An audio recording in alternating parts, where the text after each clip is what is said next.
Hello everyone, आप सभी का स्वागत है टीचिंग परीक्षा के आज के इस वीडियो में, जिसमें फ्रेंड्स हम लोग DSSB PRT की 2023 की एग्जाम के लिए जो हमारी एक इन्फॉर्मेशन सीरीज चल रही है, उसमें आज के वीडियो में हम बात करेंगे कि DSSB PRT के लिए एलिजिबिलिटी क्राइटेरिया क्या है, क्या एज लिमिट होती है, किस एज तक आप इस एग्जाम को दे सकते हो। तो चलिए फ्रेंड्स, यहाँ पर हम स्टार्ट करते हैं। DSSB की बात करूँ तो फ्रेंड्स, ये आप लोगों की टीचिंग कैटेगरी के अंदर में PRT, TGT, PGT इन तीनों एग्जाम्स को कंडक्ट कराता है। आज के वीडियो में हम लोग PRT के ऊपर में फोकस करेंगे। सबसे पहले अगर मैं एलिजिबिलिटी की बात करूं आप लोगों से, तो आप लोगों को एक चीज पता होगी फ्रेंड्स कि सीनियर सेकेंडरी का मतलब होता है 12th लेवल की एग्जाम, आपकी जो आप 12वीं की एग्जाम देते हो उसकी बात हो रही है यहाँ पर में। तो 12th आपका पास होना जरूरी है, कम से कम 12th आप लोगों ने क्लियर किया हुआ हो। अगर आपका 12th के साथ में आपने 2 साल का डिप्लोमा किया है एलिमेंट्री एजुकेशन के अंदर में, और 12th में आपके कम से कम 50% नंबर आए हैं, तो आप लोग इस फॉर्म को फिल कर सकते हो, PRT के फॉर्म को फिल कर सकते हो। तो 12th में आप लोगों के 50% नंबर आने चाहिए, और साथ ही साथ आपका 2 साल का डिप्लोमा होना चाहिए एलिमेंट्री एजुकेशन के अंदर में। ठीक है, अगर मान लीजिए आपके 50% नंबर नहीं है 12th में, आपने 12th में, ठीक है, आपने 12th की एग्जाम दी और आपने 2 साल का डिप्लोमा इन एलिमेंट्री एजुकेशन जो है आप लोगों का, वो आपने ऐसे संस्था से किया है जो NCTE से रिकॉग्नाइज्ड है। आपका college NCTE, national council for teacher education, इससे अप्रूव्ड है। ठीक है, तो आपको यहाँ 5% का कंसेशन मिल जाएगा।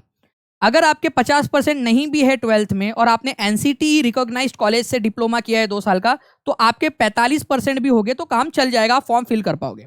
सिंपल सी बात है ये। अगर NCTE से किया है तो मिनिमम 45%, और किसी और बोर्ड से आप लोगों ने किया हुआ है डिप्लोमा तो 50% होने चाहिए 12th में आपके। अगर मान लो आप लोगों ने 12th के बाद में BLED किया है, आप लोगों ने bachelors of elementary education BLED किया है 4 साल का जो होता है आप लोगों का, तो भी आप एलिजिबल हो इसको देने के लिए। मान लीजिए कि आपने स्पेशल एजुकेटर का कोर्स किया है यहाँ पर में, ठीक है, आप लोगों ने जो है diploma in education special education के अंदर में किया है आप लोगों ने, तो भी आपका काम चल जाएगा, आप इसको भर सकते हो।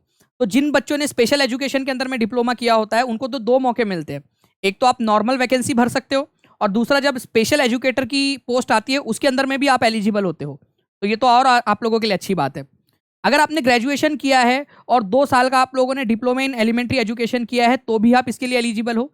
साथ ही साथ मैं आप लोगों को बता दूं फ्रेंड्स कि PRT के लिए अब आप लोगों का, ठीक है, अब आपका PRT के लिए BEd को भी यहाँ पर में उन्होंने, ठीक है, अप्रूव कर दिया है। एक नोटिफिकेशन आया था थोड़े समय पहले, तो BEd वाले जो है ये भी एलिजिबल है PRT भरने के लिए, बशर्ते कि उनका पेपर 1 क्लियर हो। ठीक है, जो पेपर 1 है CTET का, वो क्लियर हो। ओके, CTET का पेपर 1 क्लियर हो। तो CTET का पेपर 1 तो सभी ने क्लियर करना है। अगर आपका CTET पेपर 1 क्लियर नहीं है तो आप लोगों ने ये जो भी किया हुआ है वो कोई किसी काम का नहीं रह जाएगा। तो आपका CTET पेपर 1 क्लियर होना चाहिए। CTET के अंदर में पेपर 1, पेपर 2 नहीं है, पेपर 1 क्लियर होना चाहिए आप लोगों का। और साथ में आप लोगों के पास में अगर ये सारी की सारी क्वालिफिकेशंस है। इसके अलावा मैंने आपको बता दिया कि BEd वाले जो है ये भी एलिजिबल है आप लोगों के PRT का फॉर्म भरने के लिए, अगर उन्होंने CTET का पेपर 1 दे रखा है और उसको क्लियर कर रखा है, तो ये आप लोगों ने याद रखना है।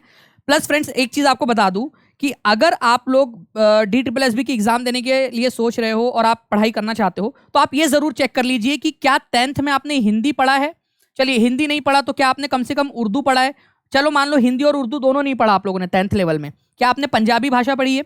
अगर ये भी नहीं पढ़ी है तो क्या आपने इंग्लिश पढ़ी है कम से कम? इन चारों में से कोई एक लैंग्वेज आपने पढ़ी होनी चाहिए 10th में।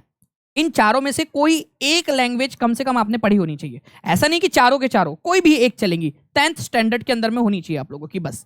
तो वो आप लोग चेक कर लीजिए। और मुझे लगता है कि कम से कम इंग्लिश तो हमारे भारत के ज्यादातर राज्यों के अंदर में कम से कम एक सब्जेक्ट तो होता ही है आप लोगों का। अगर वो नहीं किया तो हिंदी किया होगा आप लोगों ने, पढ़ा होगा। 3 सब्जेक्ट में से 3 जो लैंग्वेज होती है आपकी, उसमें से एक लैंग्वेज तो आपने हिंदी या इंग्लिश, उर्दू या पंजाबी तो रखी ही होगी।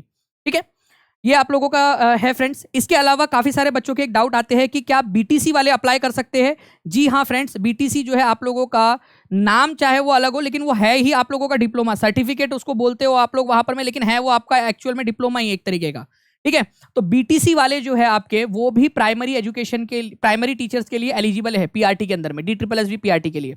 तो जो भी BTC वाले बच्चे जिन्होंने BTC कर रखा है, वो अपने आप को इसी कैटेगरी के अंदर में गिने। ठीक है, डिप्लोमा इन एलिमेंट्री एजुकेशन के अंदर में ही गिने अपने आप को। तो उसमें कोई दिक्कत वाली बात नहीं है, बस आपका 12th में 50% होना चाहिए कम से कम, और कोई दिक्कत नहीं है। ठीक है, अगर आप लोगों ने ग्रेजुएशन किया हुआ है फ्रेंड्स और आपने BEd किया हुआ है, तो भी आप एलिजिबल हो। ये याद रखना है आप लोगों ने। ग्रेजुएशन किया है आपने और आपने बीएड किया है उसके बाद में, तो भी आप एलिजिबल हो, ठीक है। उसमें कोई परसेंटेज की बाध्यता आप लोगों के लिए अभी फिलहाल में उन्होंने नहीं बताई है, तो आप लोग पढ़ाई को स्टार्ट कर सकते हो आप लोगों की। तो ये तो था आप लोगों का फ्रेंड्स एलिजिबिलिटी क्राइटेरिया आप लोगों का। अब मैं आपको आयु के बारे में बता देता हूँ कि कौन कौन सी जो है आप लोगों की आयु सीमा है। वैसे तो मैक्सिमम एज लिमिट 30 ईयर्स है जनरल कैटेगरी के लिए। तो जनरल कैटेगरी का मेल हो चाहे फीमेल हो, ठीक है, उसको 30 साल जो है कम 30 साल तक ही वो दे सकता है। पहले ये था कि फीमेल को थोड़ा एज रिलैक्सेशन दिया जाता था, अब वो हटा दिया है। 30 साल तक आप जो है यहाँ पर में DSSB की एग्जाम दे सकते हो अगर आप जनरल कैटेगरी से बिलोंग करते हो। तो अगर आप जो है फ्रेंड्स यहाँ पर में बिलोंग करते हो, ठीक है, ये उल्टा हो गया आप लोगों का। अगर आप ओबीसी कैटेगरी से बिलोंग करते हो तो 3 साल तक आप दे सकते हो। 3 साल का आपका रिलैक्सेशन है, मतलब 33 ईयर्स तक दे सकते हो, ठीक है। यहाँ पर में ये उल्टा सीधा हो गया। ओबीसी के लिए 3 साल का है और एससी और एसटी के लिए जो है आप लोगों का 5 साल का है। तो ओबीसी कैटेगरी से अगर आप बिलोंग करते हो फ्रेंड्स तो आप 33 ईयर्स की एज तक दे सकते हो, 33 ईयर्स की एज तक। और अगर आप एससी एसटी से बिलोंग करते हो तो 35 ईयर्स की एज तक आप लोग दे सकते हो, ठीक है। ये याद रखना है आप लोगों ने। तो ये एक एज क्राइटेरिया वाली बात थी, मैं यहाँ लिख देता हूँ ताकि आप लोगों को ध्यान रहे। जनरल कैटेगरी से अगर आप बिलोंग करते हो, चाहे महिला हो चाहे पुरुष हो, 30 साल की एज है आप लोगों की। अगर आप ओबीसी कैटेगरी से बिलोंग करते हो, ओबीसी कैटेगरी से, तो 33 साल की एज होनी चाहिए आपकी, कम से कम 33 ईयर्स की एज। और अगर आप एससी या एसटी कैटेगरी से बिलोंग करते हो तो 35 ईयर्स की एज तक भी आप दे सकते हो। ये मैक्सिमम है आपका। मिनिमम आपकी जो है फ्रेंड्स यहाँ पर में 21 साल तो एज होनी ही चाहिए आप लोगों की, ठीक है। कम से कम 21 साल उम्र होनी चाहिए आप लोगों की। बाकी जो है आप लोगों का यहाँ पर में आप लोग, ठीक है, 30, 33 और 35 जो है आप लोग यहाँ पर में इसको कर सकते हो, ओके। तो ये जो है फ्रेंड्स आप लोगों का पूरा एलिजिबिलिटी क्राइटेरिया और प्लस आप लोगों का यहाँ पर में एज लिमिट आप लोगों को मैंने बता दिया। अभी भी अगर आप लोगों का कोई डाउट हो फ्रेंड्स तो आप लोग यहाँ नीचे में कमेंट बॉक्स के अंदर में अपना डाउट यहाँ पूछ सकते हो। इस वीडियो को लाइक कीजिए फ्रेंड्स आप लोग, ताकि ऐसे ही और इन्फॉर्मेटिव वीडियोस आप लोगों को मिल सके। टीचिंग परीक्षा चैनल को सब्सक्राइब जरूर कर दीजिए आप लोग और बेल आइकन को दबा देना। नीचे में जो आप लोगों के कमेंट्स रहेंगे उसके रिप्लाई आप लोगों को जरूर मिलेंगे। कोई भी आपका डाउट हो, कोई भी आप लोगों का सवाल हो तो आप लोग इसमें पूछ सकते हो। इसके अलावा फ्रेंड्स आप लोगों को नीचे में एक प्लेलिस्ट मिल जाएंगी पिंड कमेंट में और डिस्क्रिप्शन बॉक्स के अंदर में।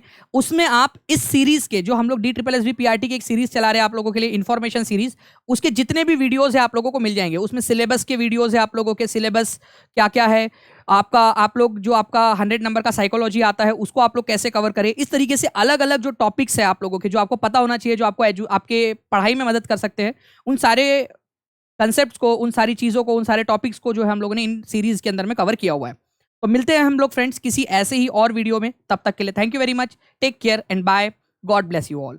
Thank you very much and happy learning.